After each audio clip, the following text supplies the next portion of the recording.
Miss Bartnick's 2018 open house presentation. I'm so sorry I can't be with you guys this evening. My daughter is having her first kindergarten presentation, so I didn't want to miss that, but I am very sorry that I've missed you.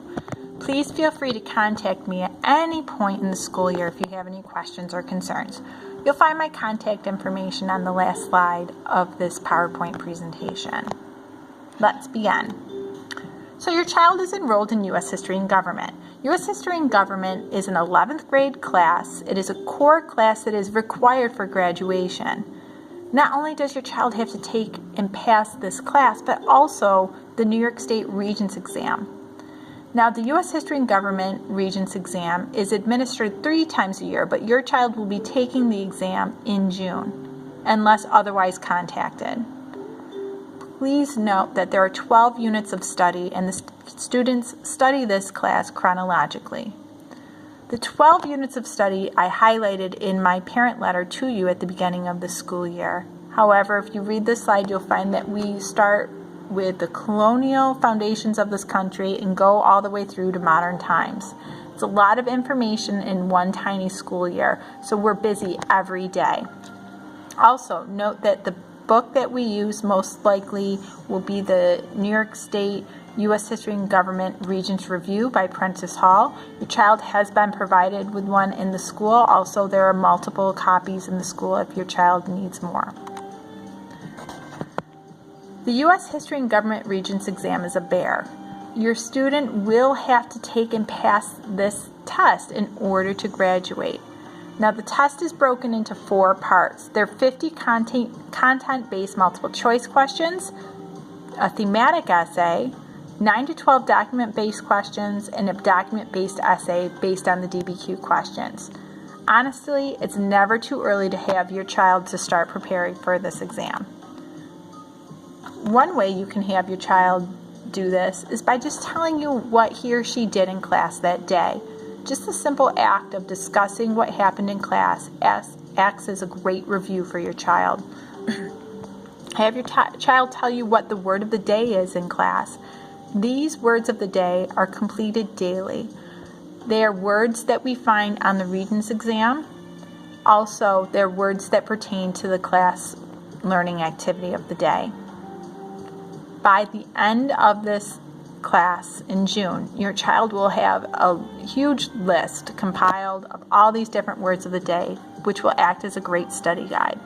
I often have kids come back to me and say how much the word of the day helped them out in preparing for the Regents exam. You can also have your child complete practice Regents questions on Castle Learning, as well as having your child access any of the following review websites. Some of these are videos, some of these are interactive guides. My Quizlet website is on that list. And this is what the Quizlet website looks like, where the kids can review some of the words of the day. Now, each day is different. However, we try to follow the same procedures. So when your child enters into the class, they will see all of the classroom learning on the smartboard. So all the activities are highlighted on the smartboard. They will find their daily document, which is what they need to be doing right at the beginning of class. Usually it takes 5 to 10 minutes for your child to finish the daily document.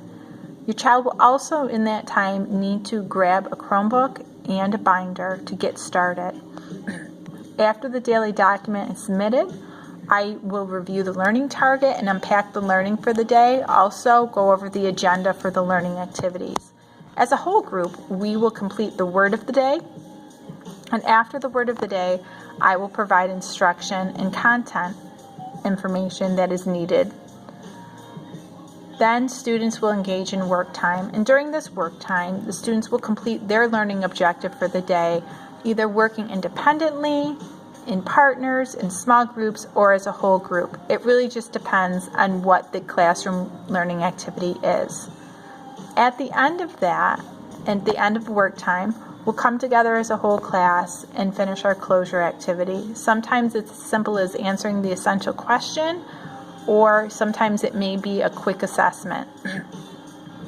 Students will also learn what their homework assignment is at the end of class. Therefore, it's important that they stay for the entire period and not leave early. As you can see, we're always busy in U.S. history and government. There are no free days. And this is an example of what your student will see when they come in the room. Grading policies. If your student is absent, he or she has 10 days to make up the assignment with a legal excuse. Skipping or tardiness does not fall under a legal absent. Late work assignments turned in a day after the due date will receive one letter grade off of the grade the student earned. Any assignment turned in 2 to 5 days late will receive half of the points the student earned. So it's important that students learn to manage their time wisely and get assignments in. As outlined in my parent letter, there are 4 following categories in the areas in which your child is graded. Tests and projects account for 35% of their grade, quizzes and tests for 30%, classwork, which includes their daily document and class participation, is 25%, and homework is 10%. New this year, all daily documents and assignments are posted in your student's Google Classroom. If your child is absent, he or she can access any missed work. And this is an example of what your student's Google Classroom would look like with the assignment. Now, students will be required to either turn in assignments through Google Classroom or directly to the teacher. It really depends on the type of assignment that your child receives.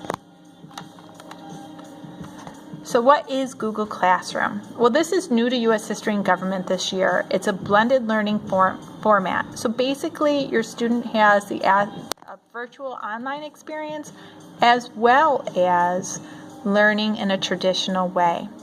So your student will not just be given a Chromebook and expected to learn on their own for 42 minutes each day.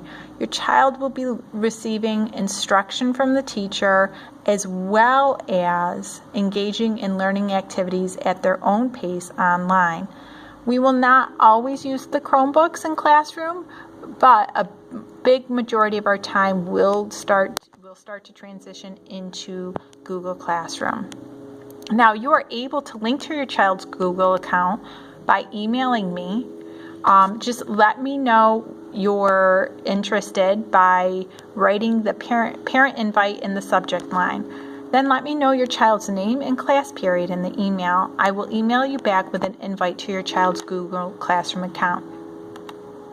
And this is another example of what one of my Google Classrooms look like.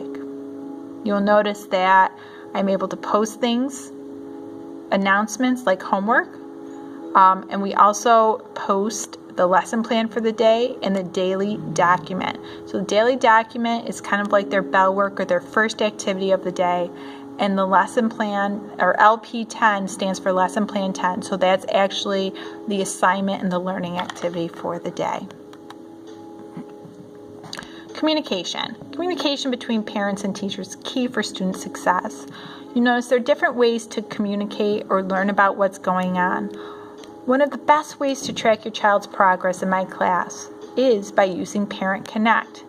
This is the online gradebook format that parents can access as well as students. If you do not have an account, please follow this link and sign up. It's really key for you to know what your student is doing. Also new to RCSD is RCSD Link. It's an app that lets you track your students' attendance, grades, and announcements in real time. Here's a link to get you started if you don't have that app. And it can be used with a smartphone, with an iPhone, Android, whatever. Now, to contact me directly, email usually works best just because I'm teaching most periods of the day, and so I can't get to the phone right away usually. So emailing me at my name, kristen.bartnick@rcsdk12.org works well, or if you need to call the school, 585-328-3400 and just ask for Miss Bartnick. Now, parent-teacher conferences are being held 4 times this year. The first one is October 11th. Please Feel free to contact me ahead of time if you need to. Don't feel you ever have to wait for parent-teacher conferences to let me know if something's going on or if you have any questions or concerns. Please, let's work together to make your child's U.S. history and government experience a success, and I look forward to speaking with you at some point this year. Take care and have a great evening.